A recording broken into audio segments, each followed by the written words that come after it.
Pakistan super league के अब तक 8 एडिशन हो चुके हैं, यानी कि 8 साल पाकिस्तान सुपर लीग को हो चुके हैं। और अब ये नवा एडिशन यानी कि जो है 2024 पाकिस्तान सुपर लीग को 9 साल हो जाएंगे। और इस 9 साल के सफर में पाकिस्तान सुपर लीग ने कई उतार चढ़ाव देखे। अक्सर और बेशतर यहां तक भी खबरें आती रही कि पीएसएल की फ्रेंचाइजीज की बस हो गई है और वो पाकिस्तान क्रिकेट बोर्ड के दरमियान और उनके दरमियान इख्तलाफात की खबरें बहुत ज्यादा जेर गर्दिश रही। ऐसा भी सामने कुछ आया कि कुछ फ्रेंचाइजीज जो थी वो अपनी टीमें बेचना चाहती थी, जिसमें से हमने देखा कि मुल्तान सुल्तान शुरू में शामिल हुई, लेकिन फिर जो उनके ऑनर्स थे उनको नुकसान हुआ, वो टीम बेचकर चले गए। और फिर जहांगीर तरीन के बेटे अली तरीन ने ये टीम खरीदी और फिर उसको चलाया गया। मुल्तान सुल्तान वाहिद टीम है जिसको 2 दफा खरीदा और बेचा गया। इसकी वजह यह भी थी कि फाइनेंशियल लॉस का भी सामना करना पड़ा। जो सुनहरे ख्वाब दिखाए थे या इस तरह के ख्वाब दिखाए थे, लेकिन वो ख्वाब शुरुआत में पूरे नहीं हुए। पाकिस्तान सुपर लीग फिर दुबई से शुरू हुई और कतरा कतरा कर पाकिस्तान में वापस लौटी और अब तक इसके मसाइल हल नहीं हो सके हैं।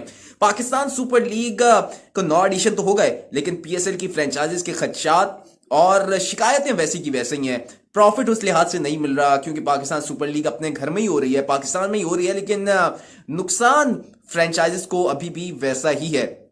इसमें बात कर लें हम मुल्तान सुल्तान की, तो पाकिस्तान सुपर लीग की सबसे महंगी फ्रेंचाइज जो है मुल्तान सुल्तान है।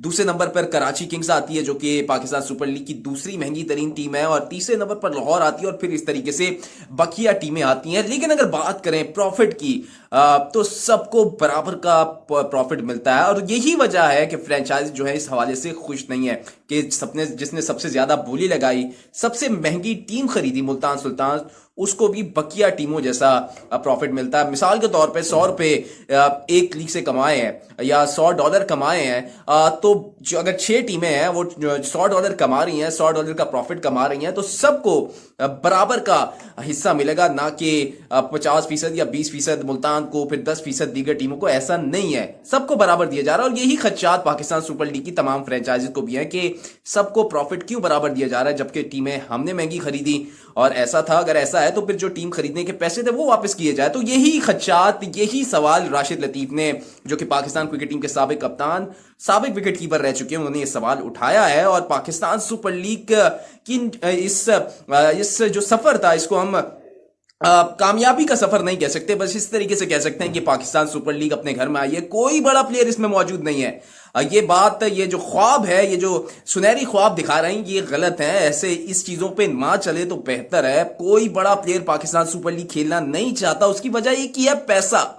इस लीग में पैसा नहीं है। सिक्योरिटी के खदशात जो भी थे वो तमाम दूर हो चुके हैं। दुनिया की तमाम टीमें पाकिस्तान आकर खेल चुकी हैं सिवाय इंडिया के। वो पॉलिटिकल रीजन है, उसको हम इसमें ऐड नहीं कर सकते। दुनिया की तमाम, ऑस्ट्रेलिया, इंग्लैंड, न्यूजीलैंड, छोटी टीमों की बात कर लें, Bangladesh, Zimbabwe, Kenya, West Indies, तमाम की तमाम पाकिस्तान आकर खेल कर जा चुकी हैं। तो सिक्योरिटी का कोई रीजन नहीं है। अगर एक रीजन है तो वो पैसा है। पाकिस्तान सुपर लीग में पैसा बहुत कम दिया जाता है। अगर मैं बात कर लूं प्लैटिनम कैटेगरी की, तो प्लैटिनम कैटेगरी में सबसे ज्यादा जो पैसे मिलते हैं वो $1,70,000 मिलते हैं, जो कि बहुत आईपीएल के मुकाबले में बहुत कम है। बल्कि आप कैरेबियन प्रीमियर लीग का भी अंदाजा लगा ले तो उसके मुकाबले में भी बहुत कम पैसे मिलते हैं प्लैटिनम कैटेगरी में। यही वजह है कि पाकिस्तान सुपर लीग में जो बड़े नाम है वो पाकिस्तान सुपर लीग को खेलने के बजाय अपने घर में रहना या फिर किसी और लीग को खेलने को जो है वो तरजीह देते हैं। यही सारी चीज रीजन है कि पाकिस्तान सुपर लीग अब तक उस मकाम तक नहीं पहुंच सकी है जहां पर पहुंचना चाहिए था। आईपीएल टीमों की तादाद बढ़ गई, पैसा बढ़ गया, वहां पे एक छोटा खिलाड़ी भी, उसकी बेस्ड अमाउंट जो होती है वो भी 1 करोड़ से कम नहीं होती। 1 करोड़ से उनकी बोली शुरू होती है और तो कहां पर जाकर खत्म होती है। लेकिन पाकिस्तान सुपर लीग में ऐसा नहीं है। यही सवाल राशिद लतीफ ने उठाया और पाकिस्तान क्रिकेट बोर्ड को बोला कि पसंद और नापसंद की सोच से बाहर निकलें। पाकिस्तान सुपर लीग को अगर ब्रांड बनाना है, क्योंकि यही वाहिद ऐसी चीज है जो कि आपको अपने पैरों पर खड़ा कर सकती है। अगर आप इसी के साथ ना इंसाफी करेंगे, टीमों के फ्रेंचाइजीज के साथ ना इंसाफी करेंगे, तो कोई सरमायाकार या कोई सरमायाकारी या स्पॉन्सरशिप जो है वो इसमें नहीं कूदेगी। कि एक वक्त ऐसा ना आ जाए कि आपको पाकिस्तान सुपर लीग के लिए जो है स्पॉन्सर ढूंढने पड़े। और ऐसा है, पाकिस्तान सुपर लीग इस वक्त परेशानी के आलम में यह है कि कोई स्पॉन्सर मौजूद नहीं है। पाकिस्तान में जो मौजूदा माशी सूरत हाल है, बात कर लें इकोनॉमिक सूरत हाल, उसकी वजह से पाकिस्तान सुपर लीग के लिए स्पॉन्सर ढूंढना जो है बड़ा मुश्किल हुआ है। अब स्पॉन्सर कैसे ढूंढे, कहां से लेकर आए, ये एक बड़ा सवालिया निशान बन चुका है।